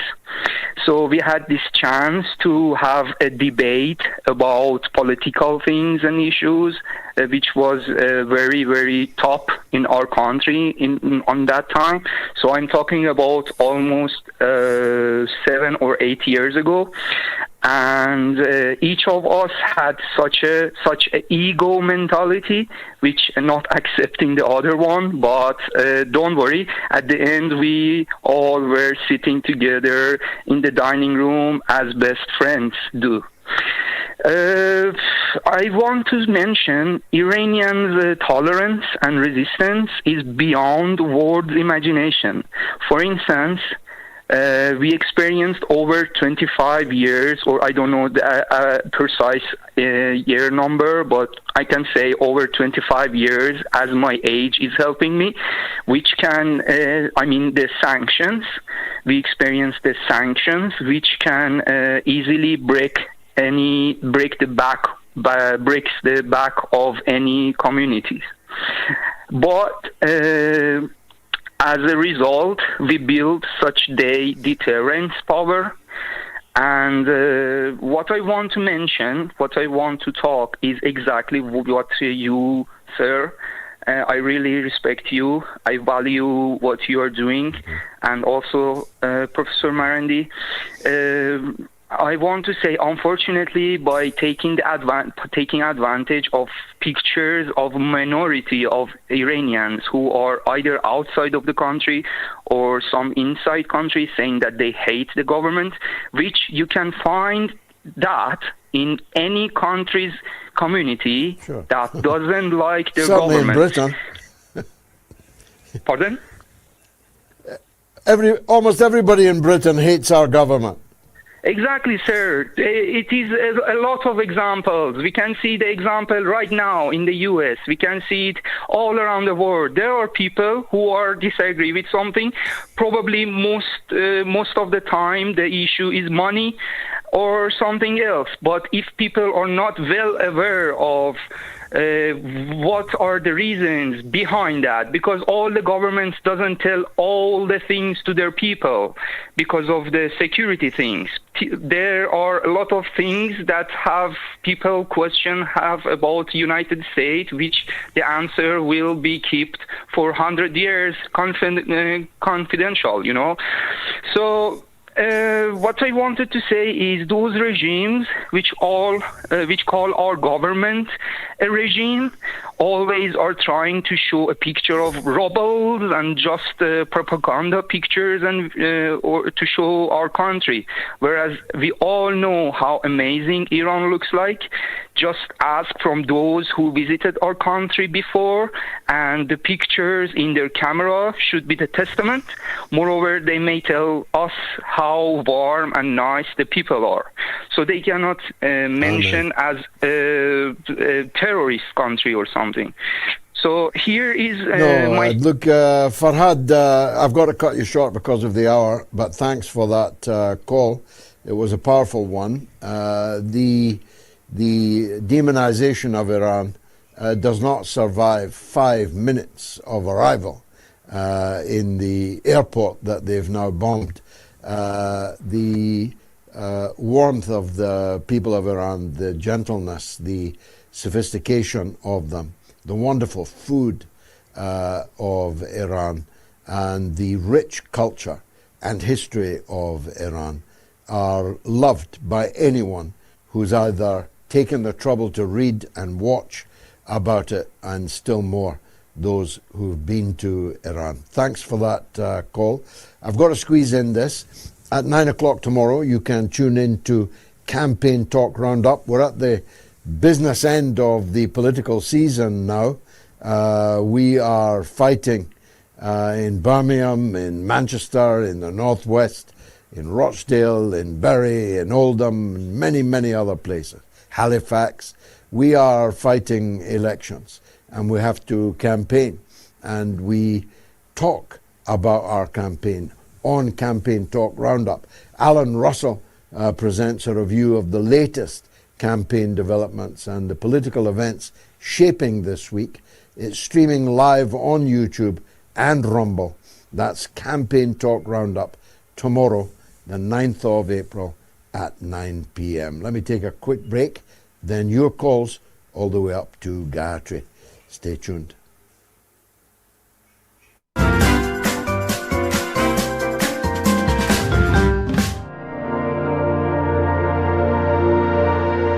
As the green smoke rose, their faces flashed out, pallid green, and faded again as it vanished.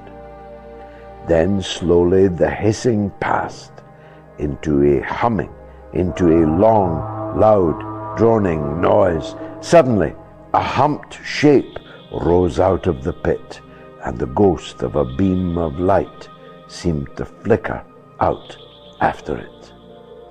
Forthwith, flashes of actual flame, a bright glare leaping from one to another, sprang from the scattered group of men.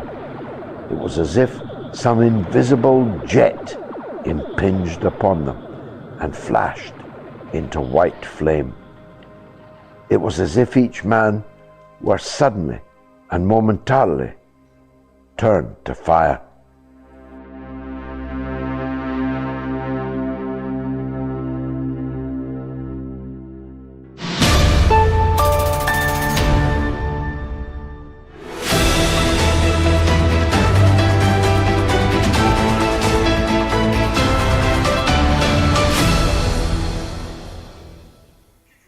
I'm closing the poll. Is Donald Trump mentally unfit to be the president of the USA? Almost 60,000 people voted thus. On Telegram, 92% yes. On X, 87% yes. On YouTube community poll, 92% yes. On the YouTube stream, 88% yes. And the Vanguard on Patreon, 100% say Donald Trump is mentally unfit to be the president of the United States of America. Well, let's talk to an American, Henry, in Philadelphia, on Israel's declining support in the country. Welcome, Henry. Welcome, George. How are you today? By the grace of God, good, sir. The better for talking to you. Thank you. Now, I'm just calling from across the pond in the city of brotherly love, and I'm looking at these things from a different perspective that others might not look at it. If you had somebody move on your block, on your street, and they started fights with everybody that lives on that street, eventually everybody on the street is going to get together and they're going to address that issue, correct? Correct. They're going to tolerate till the point. So Israel is the problematic neighbor on the block and in the neighborhood that tries to start things with everybody on the street. And what they're doing, unknowingly or knowingly, is they're aggravating all their Arab neighbors and they're going to eventually form a coalition similar to a caliphate-style coalition to go ahead and address that issue once and for all. Because it's like because of their actions, all the Gulf Coast, all the GCC states have been attacked because of their actions. They keep on trying to this Greater Israel project and take land from Syria and from Lebanon, and eventually, I mean, it's not going to work out well for them. And Iran has been planning for retaliation against the U.S. specifically for 40 years. So they've really been planning for dealing with issues from Israel for 40 years. Now, the best way to do this is to force Israel to come to terms. Force them. Don't give them an option. And by force, I mean if you have to cut off all economic support, close the Bosphorus, and close the Straits of Gibraltar to Israeli products and goods, and break them economically until they come to the table and negotiate in good faith. That's the only way I can see that. Well, that's exactly right. That's exactly right, Henry. The surgeon cannot operate on his own foot. Someone else has to operate. We have to be that surgeon. We have to, by the means available to us, boycott, divestment, sanction, ostracism, the power of our advocacy. We have to so isolate the apartheid state of Israel that no self-respecting person will want to, at least publicly, have anything but contempt for them. And that's the life's mission that I have been on. I'm glad to say we see eye to eye on it. I'd only add one thing. It's not just people of a different religion to them that they antagonize, fight with, beat up, steal from. If you take a look at the way they treat other Jews who don't support their political ideology of Zionism, you can see it any day of the week in Jerusalem, in Mea Sharim, in other religious communities of Orthodox Jews who believe that Zionism is a complete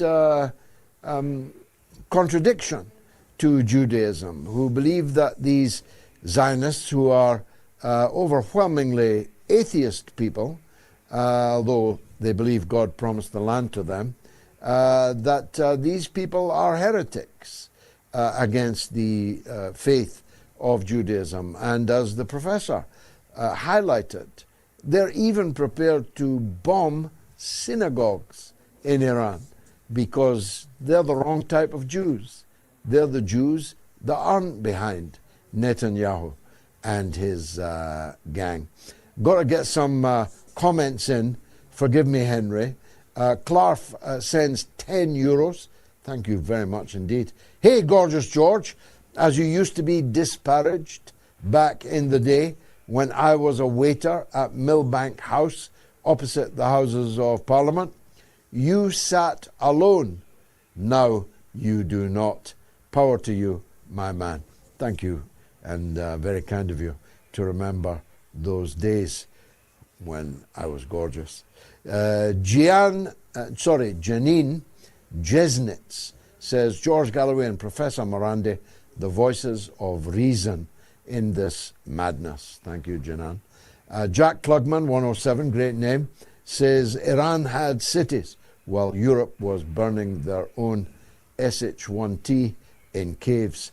Parisa Hope says, as an Iranian, I couldn't be more proud of my country. And you Deef says, Gigi is starting to look like Elvis Costello. You say that as if it's a bad thing. There's a legend on the line. It's Norma in Bristol. Probably the last call of the evening. Norma, welcome back. What would you like to say? Hello, George. It's only a very small contribution, and it's lightweight. But I remembered some words that I was taught by an Iraqi boyfriend I had many years ago. And as you are in Moscow, George, I wondered if I'd say these words to you. I just hope that I understand them. So I was going to say, Spasibo, George, and Potsaweminya. Did you understand? I don't, but I'm going to. I don't, but I'm going to look it up. I've got it on tape. I've got it up on tape now. Are you going to tell us what it means? Yeah. Oh, well, it's Spasibo, thank you, which means thank you for the program. Potsaweminya means I was thinking. goodbye. I was looking for Arabic. I thought you were speaking to me in Arabic. Spasiba Bolshoi to you. Big thank you. Pardon? Spasiba Bolshoi. It means big thank you to you. Oh, right. I did learn a little bit more, but it was more of a love language, really, so I don't say it to you. I don't think you ought to. Your children are listening. Grandchildren, too. Norma. Yes, exactly. You're a darling. Lovely to hear from you. Thanks for the call. Big donors tonight. Thanks again for that. It's only right that we recognize those who are keeping the show going, keeping it independent, and keeping us delivering. So some more top supporters we'd like to thank are Po Tham, Barry Kassane, Parviz Tayyibati, Lee Fawkes, and Amina El Munayar. Thank you very much indeed to all of you, and to all of you who are going to donate, I know, before you retire for the evening. So just go to moats.tv, click the Donate Now button. Now, I'm hoping from a different room that my good wife Gayatri, the woman without whom the news wouldn't be the news. Here's Gayatri. What's rattling, Gayatri? Yes, well, we are back in Moscow, as you can see. We were at the Moscow Economic Forum, and having spent 2 days there at the height of this US-Israeli war against Iran, spending time with very prominent figures from the academic, diplomatic, political, economic industries and backgrounds from all across the world. We're talking about the big powers, of course, China, India, Brazil, and of course, Iran, the highlight of it, the ambassador himself attending on the day that, well, victory was announced, but then by the end of it, it seemed not to. Reflecting on spending these past 48 hours amongst these people and having spoken to so many important people attending the conference, it made me think that Iran has not only exceeded everyone's expectation in fighting back against the empire, not targeting the US bases and all the US satrapies in the region. It's, as an unintended consequence, it has also forced other peoples and other nations to look at themselves in the mirror and reflect on how Iran managed to do this after 4 decades of sanctions, how they managed to defeat the beast, and then forced countries within Africa, for example, who before were not able or allowed to work together, had to work together, had to work closer together. All these unintended consequences. And then, of course, the big enchilada, China. If China was the big target, then the role of China within this is very interesting, of course, because China and Iran, we've said this before, China is not really a country, we're talking about civilization, ditto with Iran. So we're talking about China and Iran being two civilizations of thousands and thousands of years old, and Trump wants to get rid of this whole civilization. I mean, what is he talking about? The connection and the relationship between China and Iran is so long-standing that the last visit of Khamenei, before he became the supreme leader, his last foreign visit was to China, followed by a visit to North Korea. This was his last visit. Ever since, he never left the country until he was murdered and martyred by the US and Israeli bombardment last month. That, and then don't forget as well that China was the one who negotiated the diplomatic rapprochement between Iran and Saudi Arabia. I mean, we're talking about Saudi Arabia and Iran, the Sunni nation and the Shia nation. China managed to negotiate and manage this rapprochement between them not so long ago. China was the one who facilitated Iran entering the Shanghai Cooperation Organization and welcoming them into the BRICS widening family. So China's role has been significant in all this. And so, if Trump and the US and the whole Western Empire, after this fatal fiasco with Iran, had any thoughts of going after China after all, well, they are literally at the end of their wits. Yeah, I mean, that's the big takeaway. If you can't beat Iran, you certainly can't beat China. And you definitely can't beat China allied with Russia. And these two allies are as close as any two countries could possibly be. So the fear that the United States would launch World War III against China and Russia is now a laughable idea. Of course, they could launch one of their, or many of their thousands of nuclear weapons, but then they would be wiped out by the returning nuclear missiles fired by Russia and China. So that would be the very definition of a Pyrrhic victory. The idea now that the United States could prevail against China or Russia, and let alone both, is now, as I say, enough to make a horse laugh. In fact, the United States has not won a war since 1945 and have been ignominiously defeated in Vietnam and then, of course, in Afghanistan and now by Iran. Sure, they can keep the war going because war to them means just missiles and bombardment. But the economic cost for the rest of the world of that, and the military cost to their allies, Israel, and their Arab allies, would surely become unbearable. On the last night of the war, Iran launched its heaviest ever bombardment of Israel, double the number of missiles that landed the day before.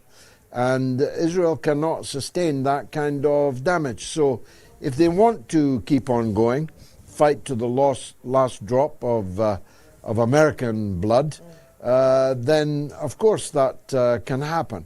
But it will not end well. It will not end well for America, for Israel, for America's Arab allies, and it will not end well for you, wherever you're living in the West. The economic blowback from this will be the economic equivalent of a nuclear winter for many years, maybe decades. Thanks, Gayatri. We're past our time. You were sounding marvelous in that other room and looking even better. Thanks very much for watching the show and being with us.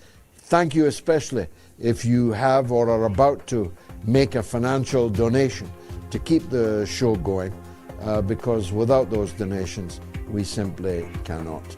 God willing, I'll be back with you and Gayatri on Sunday, the mother of all talk shows. Thank you.